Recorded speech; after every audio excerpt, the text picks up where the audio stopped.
but have a cough phase. It's never ending, I feel like. All right, everybody, welcome back. Michael and I had the plague. We survived it, and we're here to help you guys out. It is another Thursday with Michael Franke and myself, Caroline Cain. Excited to help you guys answer questions. Today, I did label it How to Get a Deal Done with myself and Michael. There are lots of ways to get started. And while we have some people cycling through here and getting on stage with us and jumping in, we'll be able to answer your questions. We want to make sure that we're leaving no stone unturned and we're answering everything that you guys have. So the main purpose of this live that we do every Thursday is I said, Michael, you've shared all of your secrets with me. Thank you so much, Kimosabi. Can we share this with more people and change the way that homeowners are contacted and helped? And our main focus is helping those that have been behind on their mortgage payments and have been struggling. So I found Michael Franke through one of the communities I'm a part of, and he changed my life. And if I have made any impact on you, Michael's also changed your life by proxy. So I know that we have a lot of people that are coming in from Michael's YouTube channel, my YouTube channel, and I see that we have quite a bit of people on Instagram Live right now. So what's up? We're here to help you guys, and we want to be able to answer those questions while we get some people cycling in. I know right before we jumped on, Michael, you were talking about, we always have fires that we're putting out, but I'm just curious, what is going on in your business right now? I know that you have some in-house door knockers and you're doing main focus is Kansas City. What are some of the biggest struggles that you're seeing personally with the market? Let's talk about the market actually in Kansas City, because I know it's slowing down. We're still selling stuff here, but days on market's a lot higher here in Phoenix. So what's going on in your neck of the woods? So days on market are decent here. If you have a reasonably priced property, it's going to move. So our inventory is really low. But something to keep in mind is that in 2024, it was the lowest single family house sales year in over 30 years. Mm-hmm. Think of as low as 2010 to 2012 during the crash. So wow. Market was decent, but people don't realize that there's just not a lot of sales going on. What are the reasons for those? Number one, people, if they had half a brain, they refied in the last couple of years, got that 2.5%, 3.5% interest rate. So now if they wanted to sell, they're like, well, my payment's going to be through the roof. If I sell and go get a 7% interest rate, I guess I'm staying. Or people, because of inflation or whatever, not a political thing, it's just out there. People don't have as much disposable cash. So it's like, oh, I don't have down payment money for a new home, etc. So they're locked in. Or people want to sell and it's like, well, maybe I want to rent. Geez, rent's through the roof. Mm-hmm. So people are locked in. That doesn't necessarily mean house values are crashing necessarily, but there's not as much transactions going on. Although I have my main developer, Rashad, he lives in the DC area. And as you guys have seen in the news, hundreds of thousands of people are getting laid off in the government. Well, everyone is selling their house in the DC area right now, and values have gone down like 25% in the last 3 weeks. Holy moly, man. I just see a picture. It's crazy the dynamics that can happen. That's why you need to have a pulse on your market at all times, kind of have an idea. That way, when you're making decisions on deals and what to take down, it's like, I need to look at days on the market. I need to look at, that house sold for a lot less than it should have. What's going on? These type of things to make wise decisions.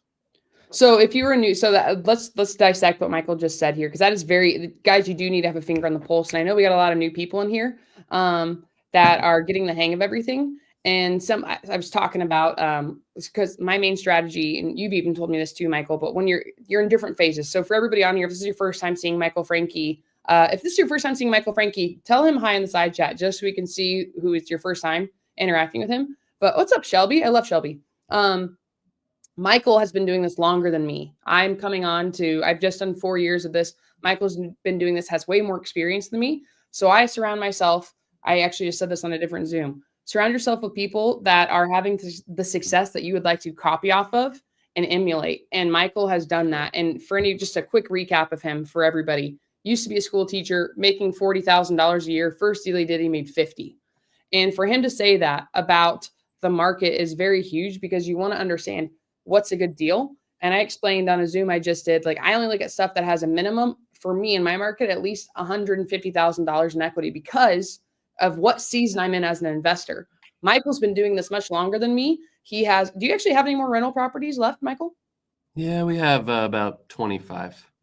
Okay. So Michael's got rental properties. He's inside of his niche headquarters. I did talk about niche earlier today, actually, for everybody. A cool thing. We'll talk about what niche has just done and changed. But Michael has done a ton of stuff and he has way more experience than me. He's made his money. He's invested it. He's in a season where he's still doing active income, but he's also diversifying and he's in a position where he has the team to handle rental properties. A lot of us are here to get that active income, and we're not in the same boat. You need to make money when you're getting started. There you go. Yeah. See, now I was like, Michael's the GOAT. But a lot of us are in that active income phase. Okay. So I only look at things with equity because I'm just not, my team, I want to make sure everybody on my team's making money. I can pay everybody. I can keep the lights on and I can put money in my homeowners' pockets. It's just not worth it for me to go after the low equity stuff. So when you're getting started and I'm looking and I filter down what I'm going to do in my day, because I can't save everybody. I'm going to only be able to save those who want to be saved and want help. All right. I want to really add emphasis for all of you on that. But when you're looking at deals, are you going to be able to offer as much as we used to back in 2020, back in 2021? No, because the market has changed. So DC was a great example that you just hit. Like the market is completely different now and the houses have dropped in 25%. Here in Phoenix, I actually just had a house. We had to lower our price on it.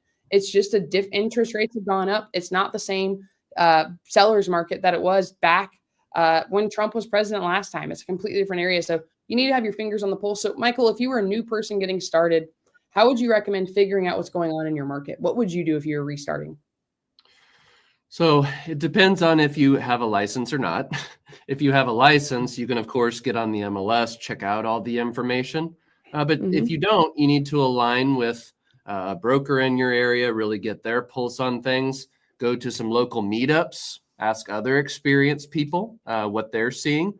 As I mentioned before, things can change really, really quickly. We've been blessed with a very good market in general the last 5, 6, 7 years. I know a lot of you think the market is bad right now, but right now it's actually a realistic market, a normal market. We were just blessed with crazy wild west hedge funds and whatever else the last 4 or 5 years. But right now it's a realistic market. But you need to align yourself with really experienced people that have seen crashes, changes in the market, has a pulse on the market and is doing a lot of deals. Like for instance, right now, the guy that I connect with, because I can of course see what's on the MLS in Kansas City, et cetera, and know what's going on. But I like to keep a pulse on it. I have a friend named Ian. He, at any given time, has about 20 flips on the market. So retail flips, very nice. And I'll go to him and say, hey, how's the market going? Are your houses moving? You know, are sellers asking for all kinds of repair requests? Are they asking for concessions? Like, what's it like out there? And I asked him about it a few days ago, and he's like, it's rough right now. People's offers are lowball. They're asking for a ton of repairs, huge amounts of concessions. So that lets me know, hey, if I want to assign these properties or I'm going to flip these properties, I need to account for some higher days on market, some higher concessions, be a little bit more conservative. Whereas maybe in the old days, you could, get stuff for 75, 80% on the dollar and then still sell it to other people for 82, 85%. Now it's like, well, maybe we need to get back to 65, 70% and be selling to other people for 72 or 75. We just need to be a little bit more cautious. Okay. So for everybody, again, let's just recap. 1, if ARV is 300,000, you should probably do ARV times 60%, 65 maybe, and then you can assign it to your cash buyers and they can make a profit. And that's just quick math. We'll cover that again. But I wanted to ask you, Michael, align yourself with successful people in your market. How would you go about vetting and finding the successful people if you were a new person? And the reason I'm asking him this, everybody, is because we always want to start with the end in mind. So if we're going to talk about how to do deals, 1, let's hang out with the people who are doing deals. He just mentioned his buddy Ian, but we don't all know Ian. We could get connected to Ian through working with Michael. So let's talk about the Kansas City market. I mean, I think almost every hedge fund and every other investor is trying to invest in Kansas City. Uh-oh, did I freeze? Uh-oh. Am I frozen? No, Oh, no. you're okay. Oh, well, my computer. Okay. I can't see you. My computer froze. So you might have to drive the car for a moment here, Michael. But my question for you is when you're getting started, how can I find these people? Or let's just talk about Kansas City, because I know that you know the Kansas City market. How should I be able to how would I reach out to you? And do you have like a market update so I can know where I should be on opportunities? Or how do I know that you're a legit buyer and somebody I should trust? What questions should I be asking?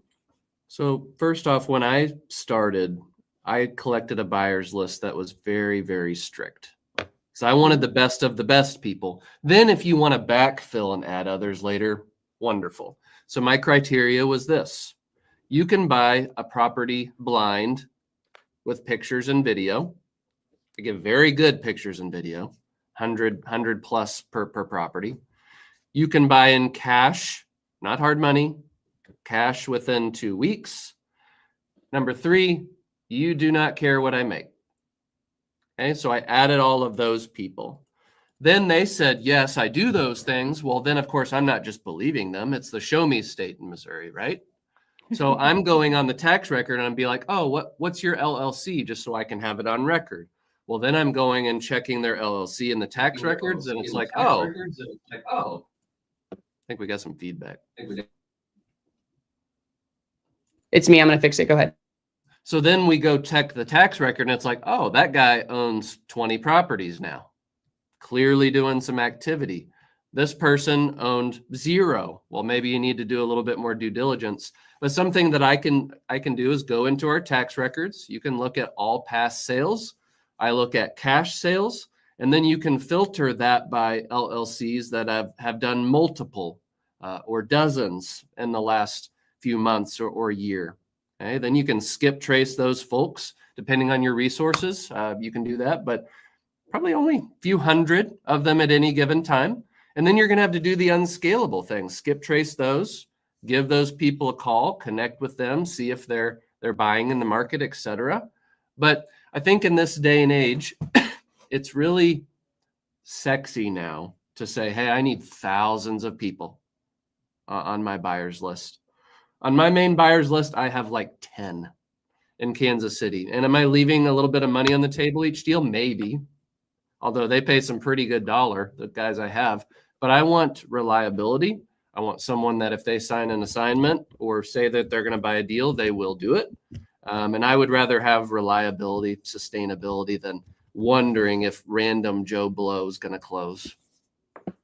Yeah. So let's just recap again. So 1, you would go and pull records for the area for the most recent transactions and you'd call them. All right. I found Billy Bob Thornton. Call Billy Bob. Hey, Billy Bob, you're buying properties in the area. Yeah. Okay. Are you using cash, your own cash, hard money, private money?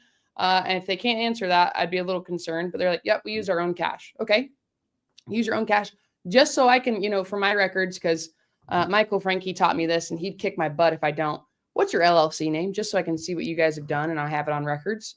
And then I'd go trust, but verify, pull the county recorder records, look up that LLC and see what transactions they've done under that LLC. Did I miss anything? No, I think that's a great start. Again, guys, don't feel like you have to have so many people. Just a few reliable people, you can have a wonderful business. Yeah. So that's the biggest thing. And I think you really drove that home for me. And then I realized not only talking to you about it, because again, guys, we have different mentors. We have different people in our campfire we want to interact with. The people who say they have like 50,000 buyers or something, they're not legit. And I really want to drive home. Michael, yeah, if you go to your, yes, you could go to your tax assessor's website or different. I mean, for us, it's our county recorder. So I could go to the county, for us, it's Maricopa County Recorder. Let's go look up one.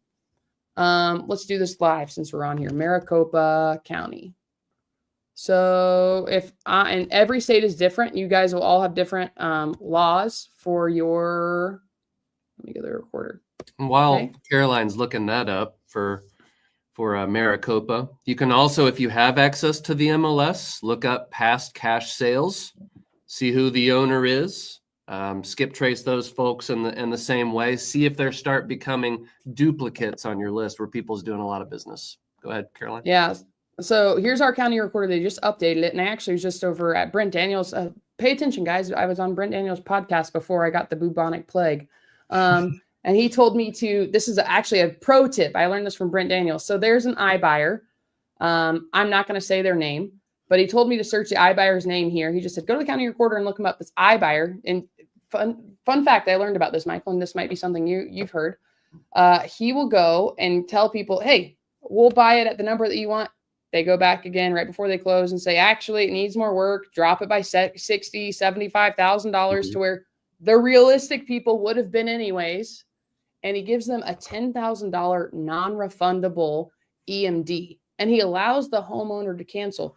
But in his contract, he actually put that he can go and file a memorandum, even if the homeowner cancels. So he'll file a memorandum after the homeowner has canceled the contract and leave it there for the next investor that comes over to buy it.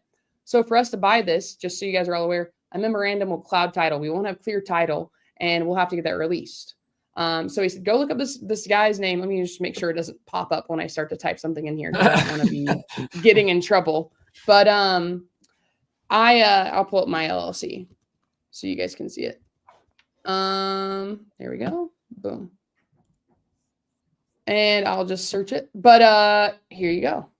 Here's mine. If we search for it, so it didn't pop up. But I pulled up that different guy's entity, and there were a bunch of like complaints against him. So here's all of my stuff in here. You guys can see everything: deed of trust, warranty deed, all of the things that we've done inside of it. And you can go check out the recording number, and you can see who our sellers were and where we've got the property, or who I sold the property to. So you guys can go back and check and verify that it's a legit LLC that's buying these properties, but you can see anything. And once he told me about that, I was like, well, this is great. This is another third-party story that I have in my back pocket when I reach out to homeowners. And, oh, yeah, well, he said that he'll offer you this.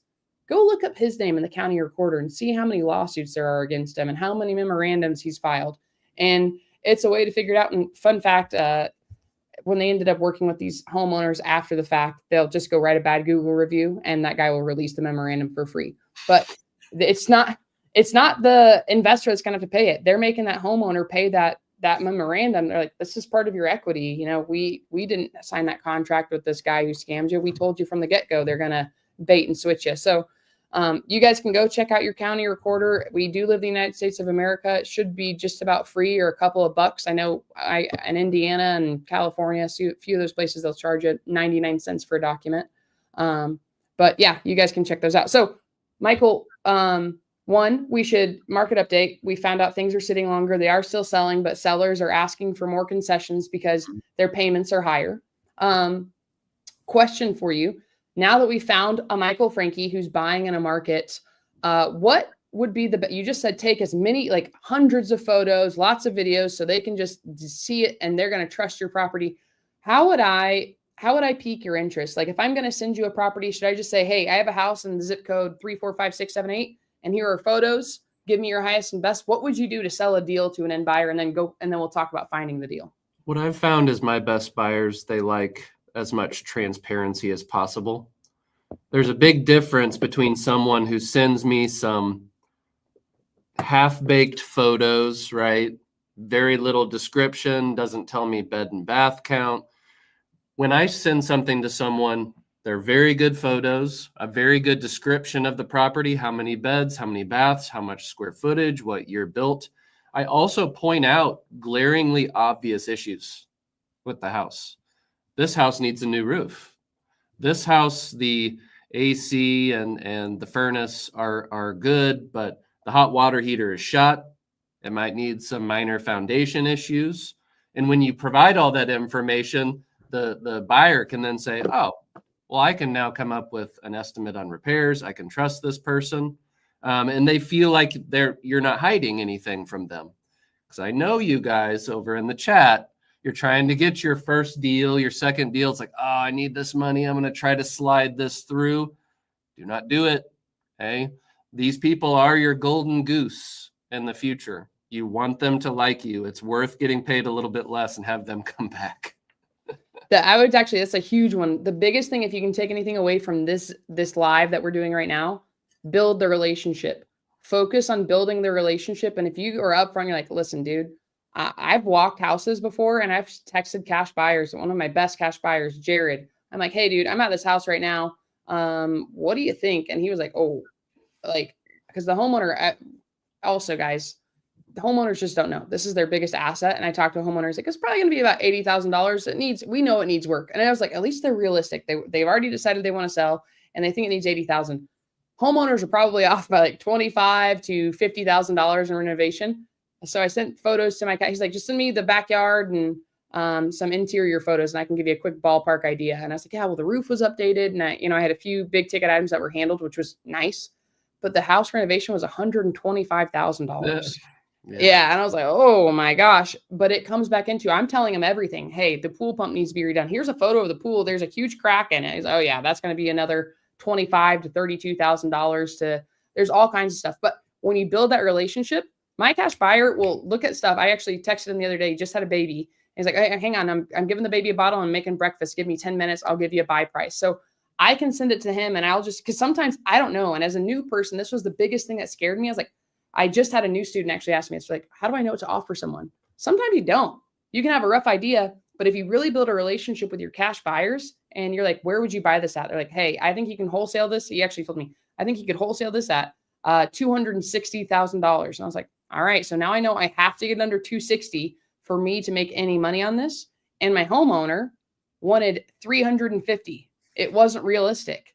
So what am I going to, so actually, have you ever had that happen, Michael, where your max allowable offer is 250 and they want $100,000 over? What would you do in that situation? The seller wants 100,000 over? Yeah, they want $150,000, $50,000 to $100,000 more than your max allowable offer. Well, that's what I do before. I do a lot of pre-work before appointments. Mm-hmm. A lot of us are just excited. Oh, this person wants to meet. And then you just go to the house. Yeah. Okay. I'm looking at what are all the different comps in terms of as is comps, ARV comps, etc. I'm also with these really trusted buyers. I'm not just sending this to anybody. I'm sending them a text. Hey, I got this appointment tomorrow at 10 o'clock. Here's the address. This is the condition that the seller has said that it's in. Again, you're not held to this number. Give me a ballpark on where you would be. Mm-hmm. And when these guys and gals have an idea that they have a good chance of getting this house, if I get a contract on it, they get back to me, like Caroline said, well, I can pay 260. That's pretty much where I'm going to be. Well, then I know, well, I can back into a price. So maybe I was only comfortable up to a point, right, on my normal contract or my normal offer price. But it's like, oh, because of the trust over here with the buyer, maybe I can offer a little bit more. And that's how you can create cash out of thin air on some of these deals. Because sometimes there's properties, it's like, I don't really know how to comp it. Maybe it's kind of a weird one. Maybe you're not really sure on repairs. Because I've had flips for me that I've gone into a house and it's like, that's $100,000 flip for me in terms of the repairs. Well, then you go talk to like my friend Ian before, he flips at scale. And it's like, oh, well, I can get that done for 60 just because of economies of scale and stuff. And it's like his numbers are way different than mine. So, and he's doing so much volume, he's okay making a little less on a few deals. And guys like that, they have really good teams, etc. Honestly, at the end of the day, they're good making 10 or 15K a house, which is crazy to me on a flip, but they don't have to do anything. They go show up and do a scope of work one time, and then their team gets it done. And then they put it on the MLS. And it's like, if they make money, cool. But if they don't make money, hey, I'm keeping my crews busy. So it's just their businesses are different. So having those relationships can help, build some opportunity there. So coming back into that's great for the buyers. So my question for you is, what if you know the best offer, like you have a legit buyer, they're not going to back out and the most they can offer is 260 and our seller knows they need to sell. And we get the example of a guy who can offer way more than what's actually realistic. The homeowner wants, 310 and we know the best that we can get them and the buyer's actually going to buy it is at 260. What would you do? Well, in that situation, there's a couple of different options. One, if it's all about the money, a lot of times we are not going to be the buyer. There's always going to be someone that's going to pay more, right? And of course we can develop, like I had a appointment with a sales or a client a few days ago. My team member went out there and we tried to develop rapport and, talk about all of the value we're going to provide them. This person needed help in going to assisted living, etc. And at the end of the day, she's like, yeah, I don't care about any of that. Like, I truly just care about the amount of money. I don't care about you. I don't care about the relationship with you. I'm going with the top number. Mm-hmm. So in those situations, it's like, okay, well, at least before you sign, let's when you get the offer, send it over to me. We can at least go through the contracts, make sure that it's not some out-of-state buyer that's going to flake on you and price drop at the end, or maybe they have some nasty terms on there. Let's at least go through those together, knowing that I'm not your buyer anymore. Let's at least partner on that. Sometimes people then will come back with these contracts. It's like, oh, you sign with an out-of-state buyer. They've not been in the house. You didn't see, oh, they have an automatic 10% commission, all these different things. And sometimes you can bring them back to reality. But in other situations, when they're saying, you know, I just want 100,000 over price, your sales process probably has an issue. You made the entire appointment about the house instead of solving their problems. But like these situations down there in Arizona, hot market, people know what they have, right? So they're like, there's a million buyers out there. Caroline, you're nice. Michael, you're nice. But at the end of the day, I'm going with the highest offer. And sometimes they're just not your client. What do you have to say on that, Caroline? I think you hit the nail on the head. I actually talked about this again today. I went through a different sales training thing. And the biggest thing I'd also say for all of you is go for no. Sometimes they are not our client, and sometimes they're not a family that wants to work with us. Or, you know, we've given them tons of resources. We've helped out as much as we possibly can. We jumped through a bunch of hoops. We've hopped on the phone with them, helped them get, you know, I've helped families get food stamps. I helped with utilities before. And when push comes to shove, they want to get the highest number, and they end up signing with somebody else. And that someone ends up not actually being able to close at that number. So all you can do is be a resource.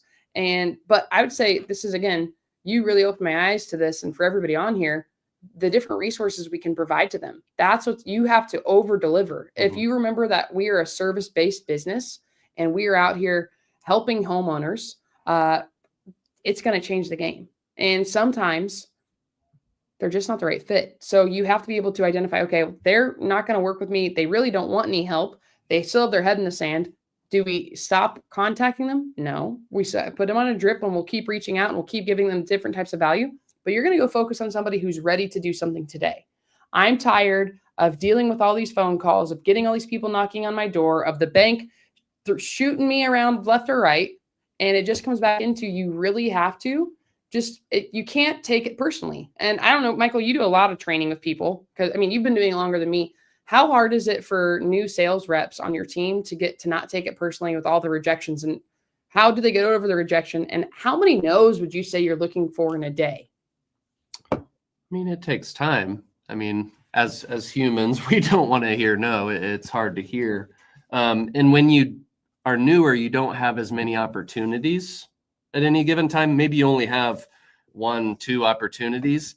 And it's just like you're holding onto them so tight because you don't have anything else in your pipeline. So then when people say no, it's like, oh, it's a stab to the heart.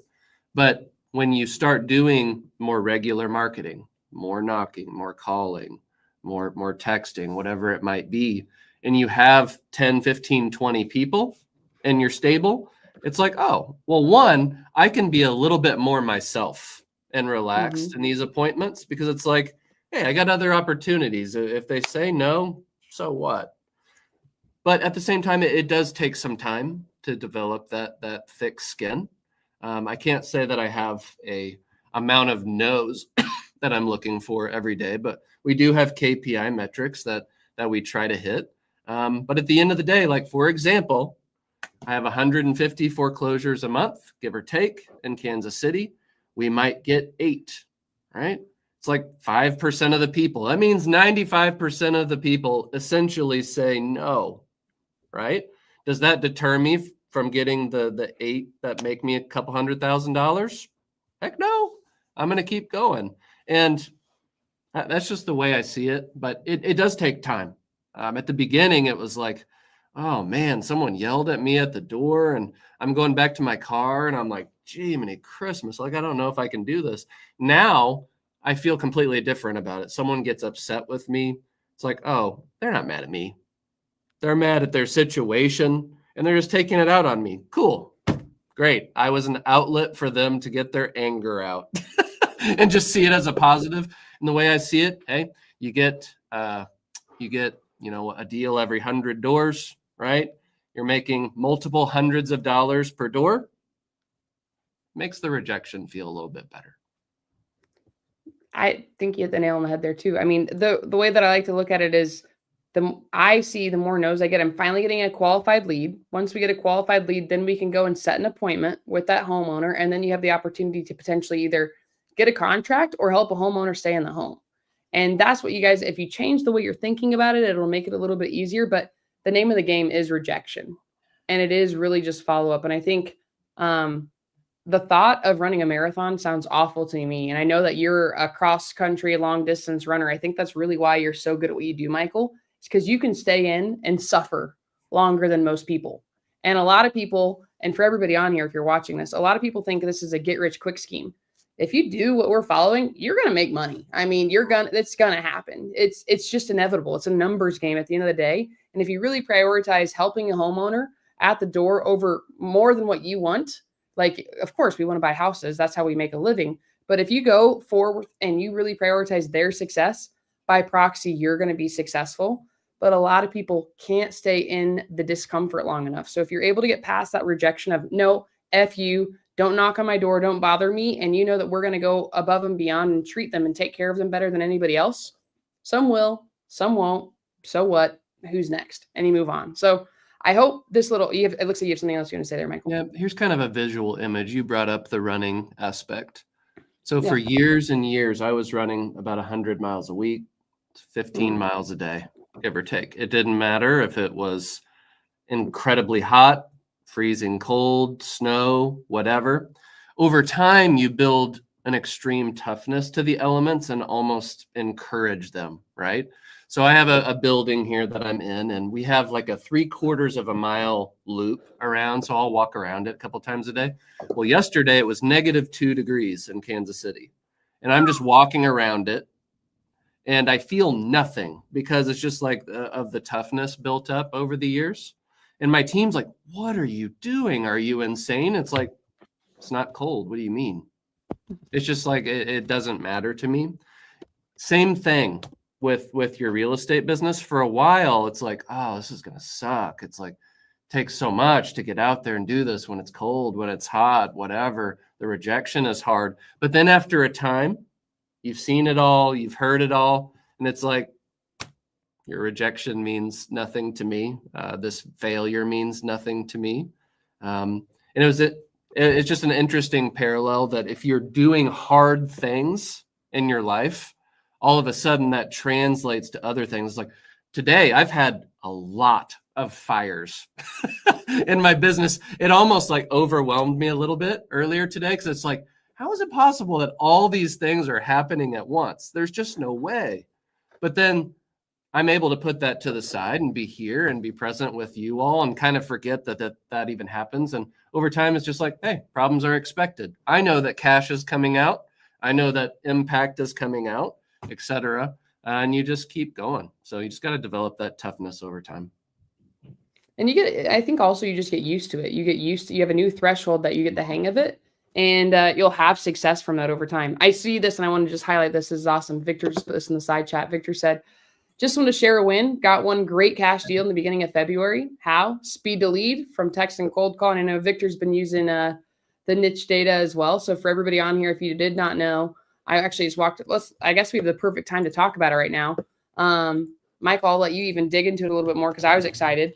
I went over this. A bunch of people are asking me where I get the pre-foreclosure data. And guys, to get instant data that's going to be updated every single day through the power of AI. If you are not using AI in your business, you're messing up. But with niche data is what we use. You guys can see it's ticking at the bottom there. Now, Michael, it's changed. So we can get a county a month, and we can get not only updated every single day, we'll get the homeowner. If they use email, their email that's associated with them, their personal phone number on a rated scale, plus next of kin phone numbers. So guys, I don't know anywhere else where you're going to be able to get that data and that information skip traced. It's insane. I went over it. I'm not going to share it on here because we're not supposed to share personal information on the internet, but there's demos you guys can see. Michael, when is that? Is that live next month? When are we able to start purchasing our county data for like a steal? Yeah, you can actually purchase that now. So we've had the community for a long time, right? Since, well, I guess September, it's relative. Seems like a long time. But for the longest time, you had to join the community. So many have joined and so many have had so many good results. It's been heartwarming to me. Lots of people getting their first deals, 10, 20 deals a month, people in there sometimes. But sometimes people just aren't ready for that. Or maybe they just don't want to be a part of another community. And it's like, okay, that's fine. Go check out 1, 2, 3 counties in your area, and then go get a result. And it's like, hey, then if you want to sharpen your axe, you can go join. But you can now join for as little as $100 a month.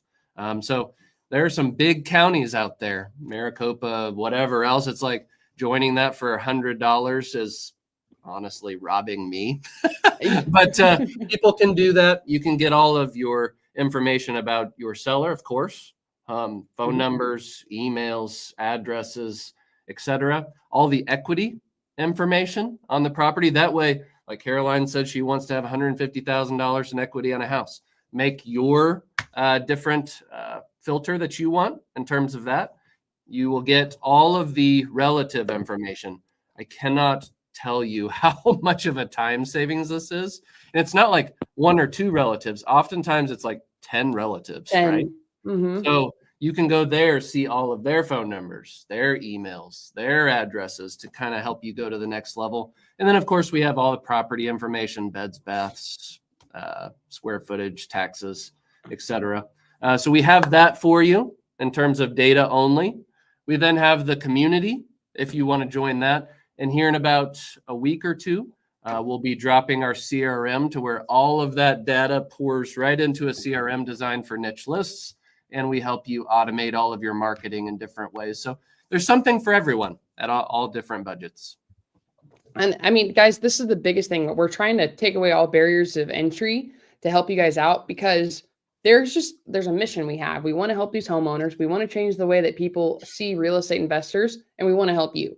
So you don't even, I mean, I'm sure, Michael, if people wanted to go maybe do a ride along with maybe a door knocker that you have or somebody in Kansas City, is that a possibility too?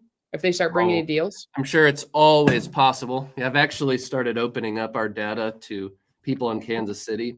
It's truly interesting how my level of abundance has grown since 2020. 2020, I started sharing about all this stuff. Then I started building competitors here, and it made it harder to get deals, etc. And my team for the longest time was like, "You are crazy, bro. Like, what are you doing?" Well, then we built this data source, and now it's going nationwide. There's north of 1,000 new foreclosures a day. There's just so much opportunity out there, and that's only one list of many. So now I just openly share it, and it's just like, what am I holding back on Kansas City anymore? So I've released it. There's probably like 5 or 6 people in Kansas City now, and I've gotten a few JV deals from it in the last few weeks, and it's like, yep, people, you give to people and they give back. So it's just a lesson. No matter where we're at in our career, there's always levels of things, and I still have a long way to go and my abundant thinking, just like all of us do here, but it's come a long way already. So it's exciting. So here's my question, because this is the biggest thing, and this is, guys, when we started this entire live out, it's knowing who you should connect with. So Michael, because I told everybody, what should we be asking buyers? What should we be asking people? If we were to work with you and you give us the data, we get to go door knocking with you. Same guys, I do the same thing here in Phoenix. Would you tell me like what to say at the door? Or if I needed help and I was like, Michael, I found somebody, they do want to stop their foreclosure. I don't know what to do next. Would you be open to helping me talk to the homeowner? Would you or someone on your team be willing to do that? Yeah, guys, myself and Caroline and her team do that, taking it from the very beginning even. Hey, let's connect with the seller. Let's have that initial conversation. Let's try to get that mortgage statement. Let's try to call the lender, see what things are going on. Let's stop the foreclosure sale. All these different things. We want you to work with us, not only so that we can JV a deal, but it's like, hey, you get paid to learn and see up close and personal. That way, maybe on the next time you can do the deal on your own, but just know there's a ton of different types of deals out there. So it's like maybe your first deal is just a normal foreclosure deal. You partner with Caroline, you partner with myself, we go through it. Cool, you're good on those. But then the next time it's like, oh no, there's a big lien, there's a probate situation going on. It's like, oh, bring that back to us. Let's do a deal together. Next time you have that tool in your tool belt. But there's just so many different opportunities out there, and it's worth doing a deal with someone that really knows what they're doing. And then you have that tool for life. It's you're skill stacking on a level that's unheard of, guys. And this is the other thing. It's the law of reciprocity. If you do a deal, like, so Jackson was in here. I did a deal. I helped him stop a foreclosure. And I love Jackson, and I've told him this. I don't know if I've met a more persistent individual. That man calls me at least 3 to 5 times a day, texts me all the time. He's gotten direct access to me because we were able to do a deal. And then he's like, hey, I have this other issue. What should I do here? And he's getting direct access to the life. I'm like, hey, listen, I'm kind of slow sometimes. It might be better to ask somebody else on my team a question, use our Slack channel for a reason. But you get direct access to people, and then it opens up. You can get even more out of the deal.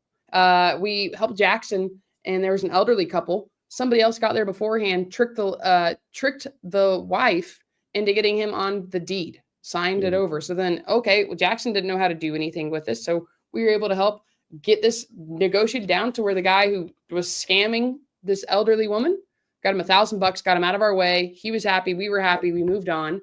It could have blown up the entire deal. When you're getting started, you get some of a grape or some of a watermelon. Like, what's going to be the better payout for you? So there's a lot of opportunity, but I'm going to say this on behalf of both of us. Our goal is to help minimum 100 people in the year of 2025 stop a foreclosure, get their first deal.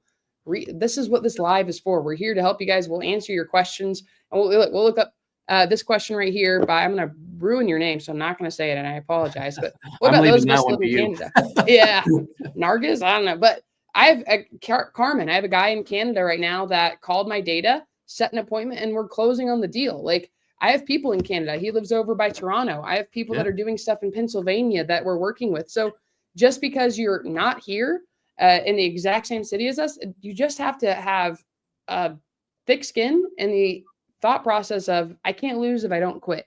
And that's what we're here to help you out. We'll tell you, Michael, if I started door knocking and I did find somebody who wanted to sell, would you give me a buy price of where I need to offer a homeowner? Oh, yeah. Guys, of course, that's just what I do with my buyers. I go find an opportunity. I pre-shop it to them. If they don't have pictures or anything, you can kind of give a guess. But if you have pictures and other information, sure, you can hone in. Guys, if you have an opportunity, send it over. Happy to get you, the best offer I can. Yeah. So guys, we're here to help you out. We want to work with you guys. We want to be able to answer all of your questions. The biggest difference that's going to have you guys getting success faster is you just have to go out and do the activity. So what is the activity? So Michael, we've talked about KPIs on here before. Just to bring this live to closure before we bring people up on stage, guys, I just put a link in the side chat so you can come up and ask us questions. If you're on the YouTube live, as a new person, what should the goal be for KPIs in a week? Just an average week. How many doors should we be knocking? What if we live in Canada and we can't knock? What would you recommend? In the niche community, we did a KPI workshop at the beginning of this year. And the hard thing with KPIs is I can share mine. Caroline can share hers and her company, but we're also scaled up full-time. We have teams, so it's a little bit different. I always say that your KPIs should reflect your goals, right? My goals might be 150 deals a year. Others of you are like, oh my gosh, I don't want to do that many deals. I just want to do a deal a quarter or a deal a month, right? So the goal is to, hey, let's break down how much money you would like to make in a realistic world and this year. How many deals is it going to take to accomplish that? the national average, maybe 25 grand a deal, 20 grand a deal, whatever it might be. Break that down into, hey, this is the type of marketing I want to do. At first, you're not going to be able to do all of them because we got door knocking, we got cold calling, we got text or messaging, emailing, all these different things. And people are like, well, Caroline's doing all that and Michael's doing all that. I got to do all that. You do not.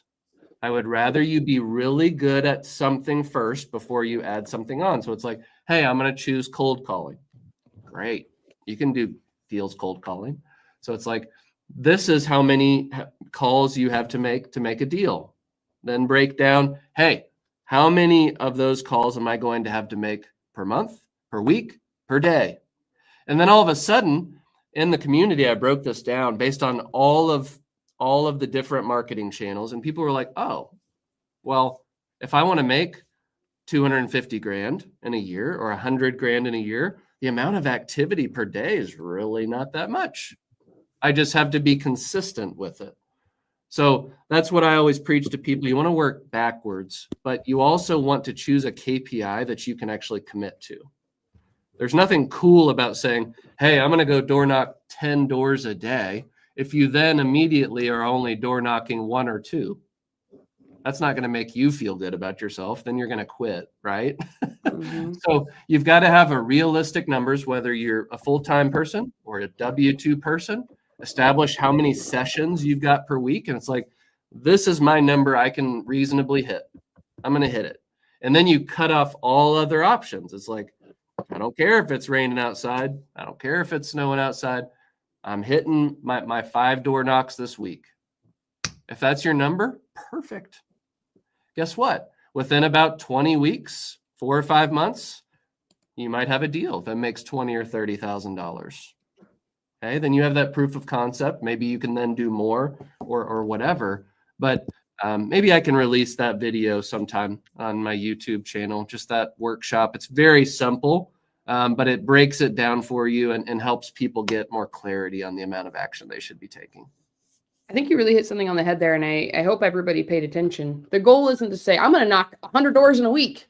And then you're like, oh, well, today I can't, so I'll do it tomorrow. And then you get to Friday and you're like, well, I didn't get a chance. Now I have to go knock 100 doors today. Well, dang it. There's not enough time in the day for me to knock 100 doors. So now I'm a complete failure. Of course, I'm a loser. We don't want to set unrealistic expectations. You really want to set things that are attainable. And I hope she can make it. Actually, Michael, I've told you about her. This is one of my favorite. I'm going to call her right now. This is one of my favorite people to talk to. You've heard me talk about Shino before. Shino, I just sent you a link. Can you click it and come here? Yes. All right. Bye. I'll let her jump in. So if you guys have not heard me talk about Shino is probably one of the best examples about how you guys can do all of this for almost no money. Shino came in. She joined a community that Michael and I are a part of. She heard me talk about, this is right after I got that first deal, Michael. I used to text Michael all the time. I was like, Michael, what do I say? What if they say no? What should I do? I was texting him all the time. And Michael had the peace and the wherewithal to say, it's okay, Caroline. Take a breath. Go knock the door. Nothing bad's going to happen. So Shino heard me, I think 2 weeks after I got my first property under contract from door knocking. And Shino, I see that you're in the backstage. I want you to get somewhere safe so I can let you interact. I don't want you to be, I see you're driving. Shino, I told her it'd take about 100 days if she hit the KPIs that I was doing because I was copying off of Michael's KPIs, and then we change everything. But now Shino doesn't hit those KPIs anymore. Her KPIs have changed. You guys are going to see Shino if you didn't hear her on that phone call. She's all of 5'0". She is from Tokyo, Japan, and she now lives in the middle of nowhere, Ohio. Okay, took her about 99 days. I said it'd be 100. In October of 2023, Shino had $65 in her bank account. Okay.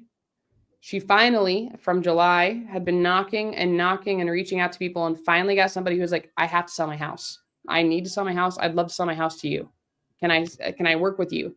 So Shino got it under contract. She had an end buyer, assigned it to an end buyer, and ended up making, I'm going to let you correct me, Shino. I'm going to pull you up here in a second. I believe she made $25,000 on her first deal.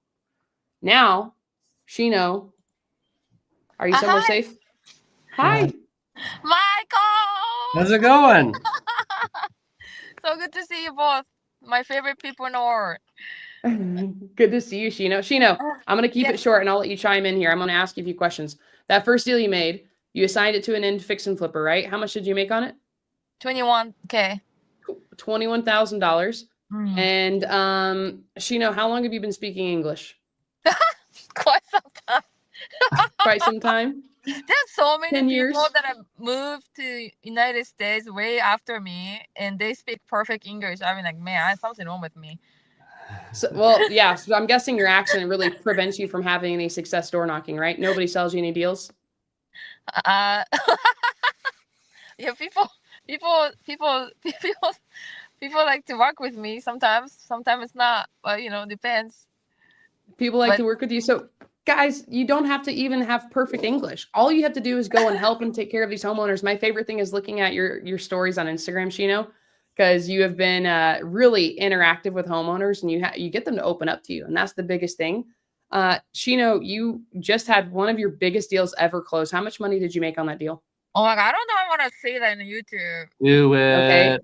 Okay. Give us a rough idea. How many figures was it? Had 6 figures. Multiple 6 figures. No, just one. No, Michael, come on. I'm not the your level.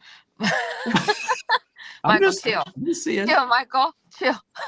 No. Like 100 net is 113.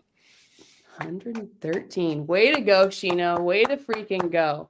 And can you believe just freaking October of 2023, you had $65 in your bank account. Can you believe how far you've come? Wow. Shino, do you have a CRM? I don't know how to have a CRM yet. No? I love not that. Yet. Not yet. Love that. Okay. Yeah.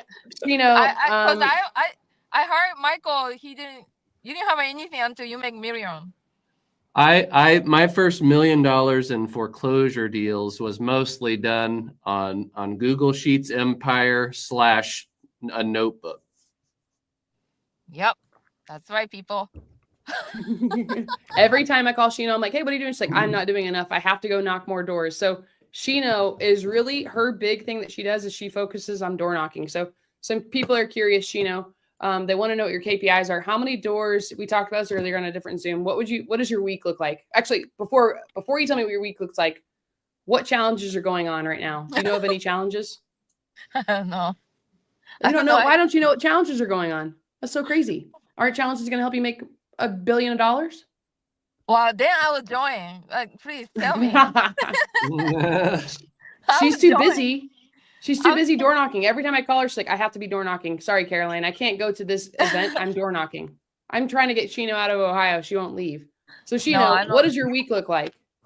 So that I literally follow you and Caroline and also follow Michael a lot. So whatever Michael say, okay, I gotta do it. So that was me for 3 months, and I'm still following you and Caroline and Michael. So seriously, so that you say 20 doors a day, and then you're gonna make 50 phone calls, and when you get home or back to the office, and basically that's what you were doing right at the beginning, Michael. So yeah, that's basically that's what I do. 20 doors a day. I don't really make a phone call, but yeah. But you have your number and you're consistent with that. And obviously you are seeing some results. Again, guys, I always say you have to be willing to do the things that other people are not willing to do to be able to buy houses at discounts that no one else can. And Shino did with her 113K deal. That's incredible. Shino, how many times have you sat with a homeowner and helped them maybe get their utilities turned back on, or help them get affordable food, or find another place to live? So I go to church every Tuesday. They provide the bunch of food, so that I go there 8 in the morning. I got I don't know how many homeowners they need some vegetables that week, but make sure I got some stuff in my car usually. So I just went to Japan. I got a bunch of a chocolate from Tokyo, and I just went to the homeowner's house. When you call me this morning, I was in the car waiting for the homeowner. I wasn't sure she's home or not, but I just waiting, like, like police. Like, is she coming out? But she came out. Like, excuse me. And then, bro, I got some gift for you. And then she's, oh, I heard about you from my husband. Yeah, I want to sell the house to you. She wasn't answering the phone when you tried to call her, so you went to her house. Yep. Okay. So the unscalable stuff. And then my precious 87 says, does she make follow-up calls? So Shino has another person on her team that will also call.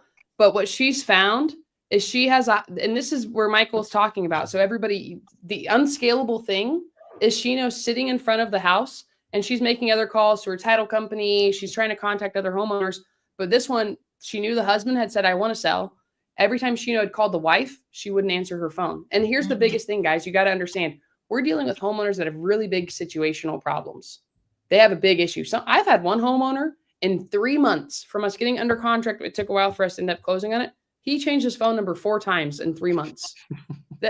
You just don't know what's going to happen. So sometimes these homeowners, they lose their phone. I've had to take them. Michael, I'm sure you probably have. Shino, you probably have. I've taken homeowners to vital records.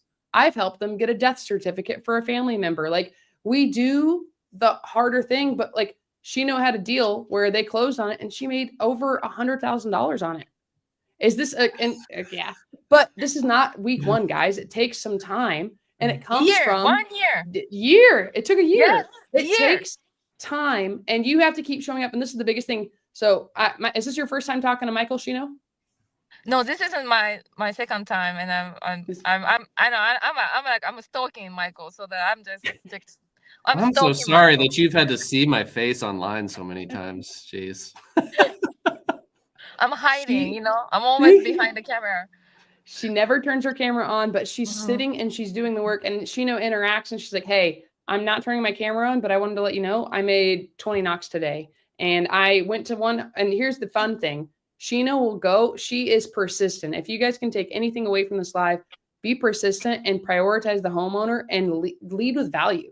If you were always leading with value, that's the biggest difference maker. And Shino, I just want to say, I'm so freaking proud of you. I see there's some other questions in the side chat. I want to make sure that we get to them before everything's said and done. But Shino, congratulations. We're so happy for you. And guys, Michael gives away so much stuff for free on the internet. And you just go to his YouTube channel. Seriously, make sure you're on there and watch it. You have no idea. Literally, Caroline, without you guys, I don't. Seriously, I would not be here. I'm very serious. I don't think that's true. No, I think you don't give yourself enough credit. Caroline and I, we make people aware of things, but I can't make you go do 20 doors a day. You get out there and do that on your own. So give yourself a lot of credit. Thank you. Well, that's being super Japanese. It's hard for me to do it, but yes, I'll try my best. We're proud of you, Shino. Way to go, girl. Thank you both. Really, I really appreciate you too. Thank you so much. Thank you. You're so welcome. You're welcome. Thank you. Shino, the people like Shino are the ones that make this worthwhile for us. I know Michael has a hard stop, so I want to wrap up one last thing here. Precious just said those 20 knocks a day are some of those repeats. Yes, I actually asked Shino this on a Zoom a while ago. I probably should release it. She'll go back and knock on a door until she'll get a hold of a homeowner.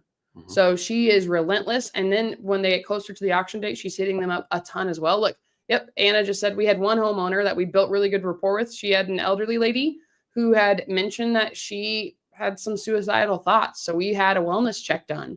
Yeah. We're doing the things. Sometimes they have nobody to turn to. The last thing I want to say before I hand it over to Michael so we can wrap this up. Somebody said, can you explain? I'm not going to go into sub 2 in here. Somebody said, can you give an example of how much equity? The amount of equity depends on the exit strategy, I would believe. So Noah, every situation is different. For me, I'm looking at stuff I need to have for my market, at least 150 for me to even look at the house, just so we know we can wholesale it. We know they're going to be see, she knows it here. Let me just, she know you don't have to say anything. She's in the side chat here. She's just shaking her head. We're already filtering it down. We're only going after stuff that we know that we can move. And our biggest for us right now, we want to make sure that the homeowner is going to get making some money and our team can make money. Now, Michael's in a different threshold. Michael's willing, as long as he likes the property, he's like, you know what? I might actually keep this as a rental. So he can go with a low equity thing. But as a new person, you probably should not be contacting low equity once you've done this for a while, you can get the hang of it. So guys, we're really focusing on high equity stuff so we can get after it. And then Andrew wants to know, how can we join your community? If you go and talk to Michael Franke and you go to just get on the Get Niche data, you can decide if you'd like more than just data and you can join the community. But I think that they're only letting in a few people per market. So you got to see if there's any seats that are available for you, Andrew, so you can talk to them. Michael, I know you got to get out of it. We're a minute over. I apologize. Thank you so much. I want to remind everybody on here, Michael and I don't make any money from doing this. Our biggest thing is to make sure that we're helping you guys out so you can have success. The biggest difference maker is lead with value. If you guys want to get Michael's attention, if you want to get my attention, you say, hey, Michael, I have a deal that I'd like to JV with you. Can we work together? If you guys are making sure that we are getting what we want. So what do we want? We want to help more homeowners and we want to do a deal with you. I told you that's our goal. We want to do deals with you guys. Okay. Because we want to see you guys being successful. We want to make sure you're making some money. So reach out to us. We reply back on Instagram. You can see my name's here. Michael's name is, how do I get there? Right there. There's Michael's name. Message us. We'll reply back to you. Michael, I apologize for running over. No, what would you say? What would you say if you were a new person getting started today? One thing before we go. What changed my investing career was starting to go direct to motivation. I had done dozens and dozens of deals before that, but most of them were luck and most of them were not good deals. They were referred from agents and all that type of thing. I wasn't making much money at all. It wasn't until I found a foreclosure property. I went and door knocked that property, happened to make $50,000 on it, that it unlocked in my brain, holy cow, this lead came out of nowhere. I capitalized on it really quickly. I also provided a ton of value to that seller, and there was a lot of emotional income there. So if you're new, go direct to motivation, choose your marketing method that you're going to use, choose a very doable amount of marketing that you can do every single week or day, and extend your time horizon for success. And just like Shino, you will win. That's the secret, guys. Thank Michael again. Thank you, guys. So we can keep him coming to this Thursday live. Please go say something nice about him on the internet.